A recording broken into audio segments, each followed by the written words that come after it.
Listen, I'm going to say this in the most humble, most respectful way I know how. When it comes to launching a new product or service, launching your business, sis, you need a rollout, okay? So often people think that they can just hit publish on their website and all of a sudden traffic is going to start flowing in. They think they can make a post on social media and then everyone's just going to flood their sales page, and that is not the case. If you want to launch your business to paying customers, you need a rollout. You need to build the anticipation, the excitement, build your audience so that when you launch, people are there. You need a rollout. Everybody is not Beyonce. Whenever I tell people they need a launch plan, normally they will say, but what about Beyonce? Beyonce dropped an album and didn't tell anybody. You're not Beyonce, sis. Everybody cannot do that, right? If you were Beyonce and you had that built-in audience, the parasocial relationships, then yes, you could do that. But until you get to Beyonce status, you need a rollout. Okay, so that is what we're going to talk about in today's video, how to map out your launch so that you can launch to paying clients with your rollout.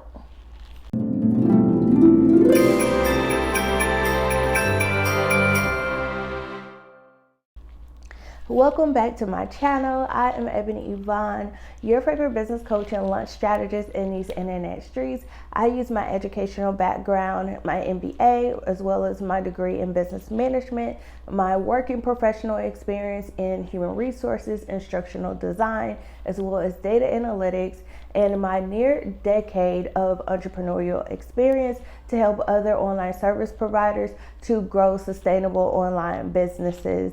Welcome to Launchmas. This is my very own spin on Vlogmas, where I am bringing you the greatest and best launch strategies, marketing tips, sales tips through this 12-day series. And today we are talking about how to map out your launch.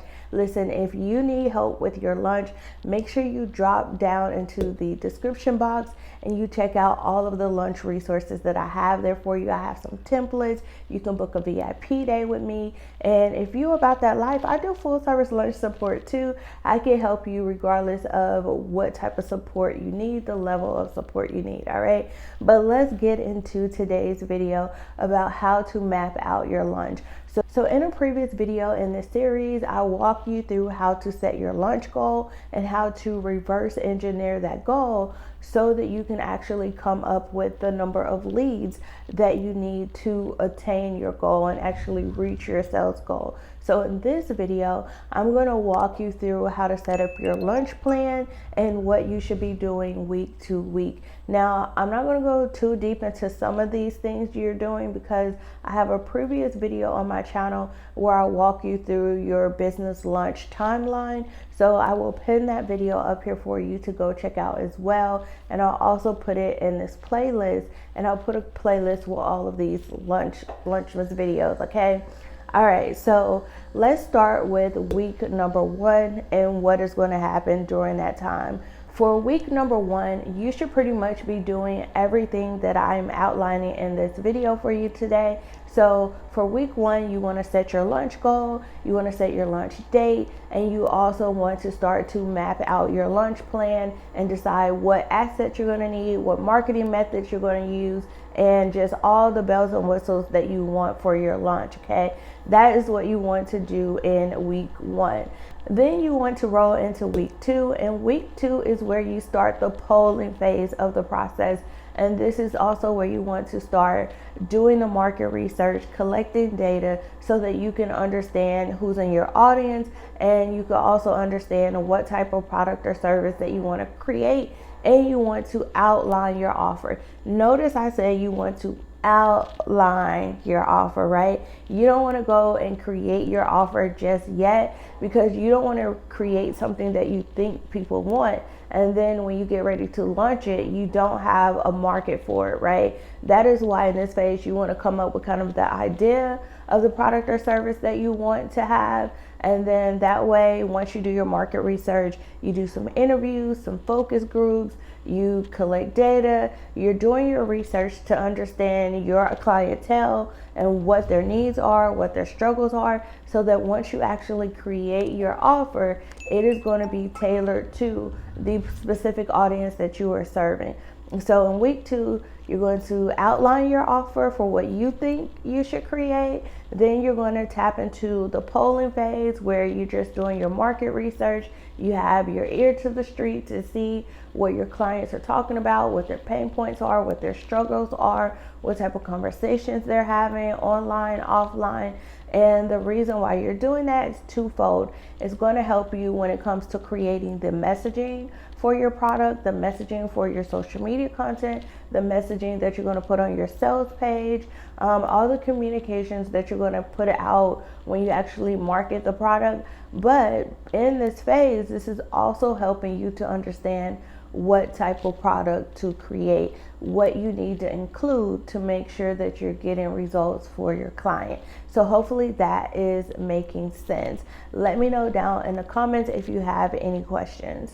Then we get into week 3. Week 3 is going to be pretty simple. Pretty much you want to create your wait list, and you want to start building that excitement. This is why I call the pre-game phase, where you are basically just getting people excited. You're building that anticipation, letting people know, listen, I hear you. I know you understand your pain points. I understand your struggles, and I am working on something that's going to be a painkiller that's going to solve all of your problems related to XYZ, right? So you want to let people know that you're working on something, but you don't want to give them a lot of details. Keep it very general and just let them know, hey, I'm working on something that's going to solve this problem.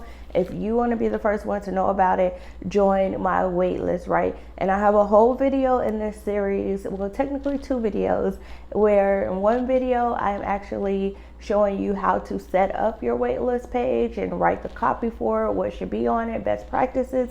And then I have a separate video where I actually give you the best ways to actually grow your launch list fast, all right? So make sure you check out the playlist for those videos. But in this week, basically, you're creating that wait list and letting people know that you are working on or something that's going to be a solution to their problem, and to join your wait list if they want to know about it. All right. Then we get into week 4, and week 4 is pretty much going to be behind the scenes.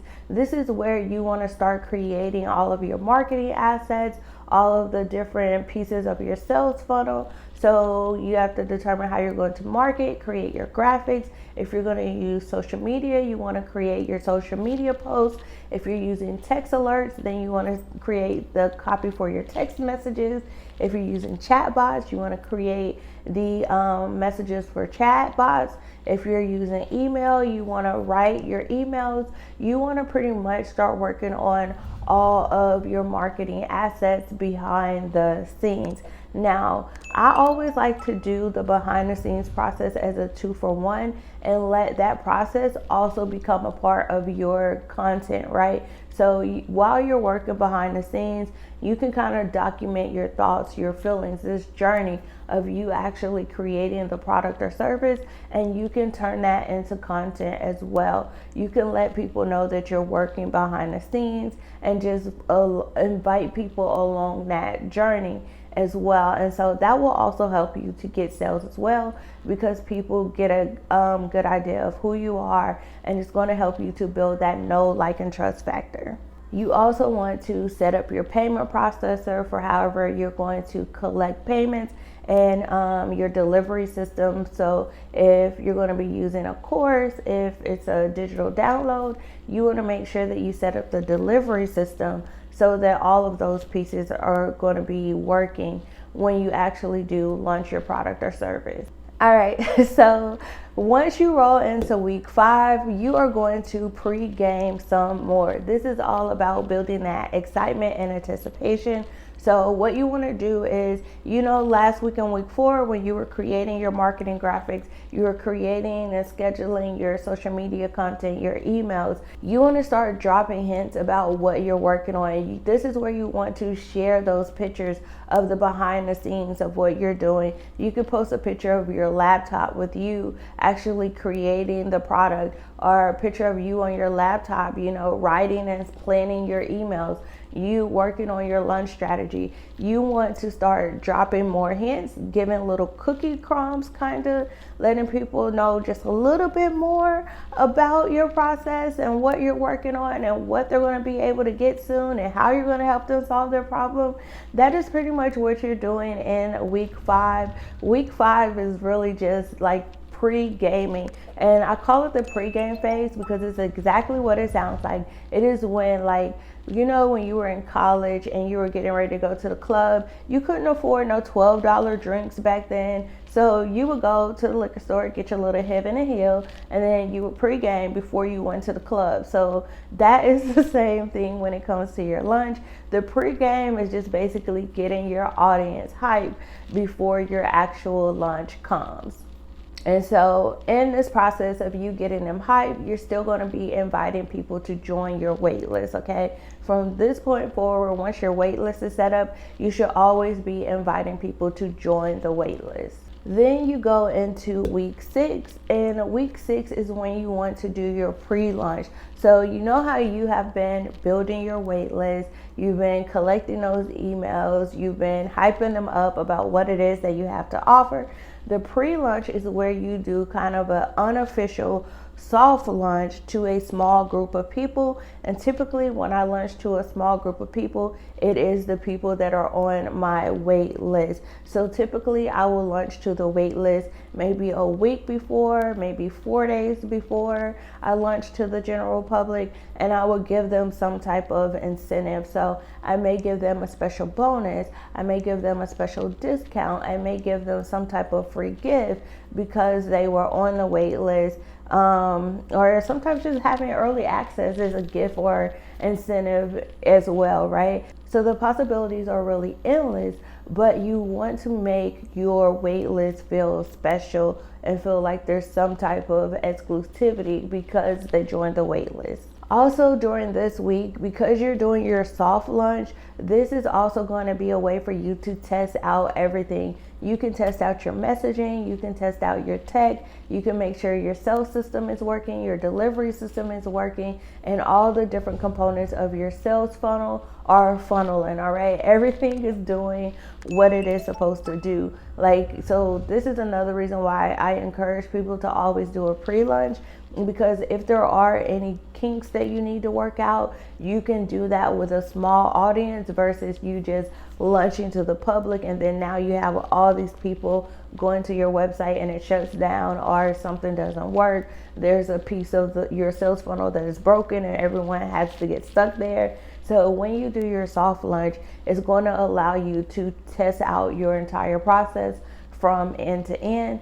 And if there are any issues, it gives you an opportunity to go back and tweak and fix those things. Also, if you get to your pre-launch phase and nobody buys or you don't have enough leads, then you also know that you need to go back to the drawing board. Don't just continue to go to your launch, official launch, and you know that nobody's buying. You know that you don't have the numbers that you need to hit your goal. Like a lot of times people will be like, well, I'm just going to go through the process anyway. And you don't want to do that because it's going to cost you a lot of time, energy, and your sanity probably too. So if you don't get the numbers, you don't have the leads, you don't get any sales, then that's a good indicator that something is broken in your sales funnel and you need to go back and figure out what it is, tweak it, and then restart the process, okay? All right. So then we roll into week 7, and week 7 is when you do your official launch to the general public. Your cart is open for everybody, and in this week, in that open cart period, all you want to do is just sell, answer any questions, make sure your tech is good. If there's any issues, pivot, tweak, redo, and just sell. Like that is what you're doing during your official launch. and just making sure that you're watching the numbers, you're watching your sales funnel. So if there's anything that needs to be tweaked, you can tweak it, pivot if you need to, and make sure that you maximize your sales funnel. All right, and last but not least is week 8. Week 8 is your post-launch phase. Most people forget about this, but this is pretty much when you want to follow up with the people that buyed, deliver on whatever it is you promised them you were going to give them. You also want to follow up with people who didn't buy and just do market research, collect information. Hey, I thought you needed the solution. Why didn't you buy? Was it the price? Was it not a good time? Was my messaging not clear, right? Do research to understand why people didn't buy, and that will help you to tweak your messaging, maybe tweak the copy on your sales page in the future so that it is clear, and it can help you to increase your conversions later on in the process. And then last but not least, something that I always do with my private one-on-one clients is we do what I call a launch debrief, where basically after the launch is over, we'll do this after action report where we'll talk about, okay, what went really, really well that we want to make sure that we implement in future launches? What are the things that didn't go so well? Where are areas where we could have been more prepared? What are the things that, you know, were really, really good? And just kind of debrief the entire launch. And this is going to help you to understand, okay, like this is where we have room for improvement. This is where we really knocked it out of the park, right? And so when you have that launch debrief, it's going to help you to get better with launches in the future. So that is the step-by-step process for mapping out your launch. Hopefully you found this information to be very helpful. You understand you need a rollout and what you should be doing week to week when it comes to planning your launch. Let me know down in the comments below this video if you have any more questions or need assistance when it comes to planning your launch. Otherwise, I just want to say thanks so much for stopping by my internet home. Make sure you like, comment, and subscribe. Turn on those notifications so you will be the first one to get notified when I upload the next video. And I will see you guys in the next video, all right? Bye, y'all.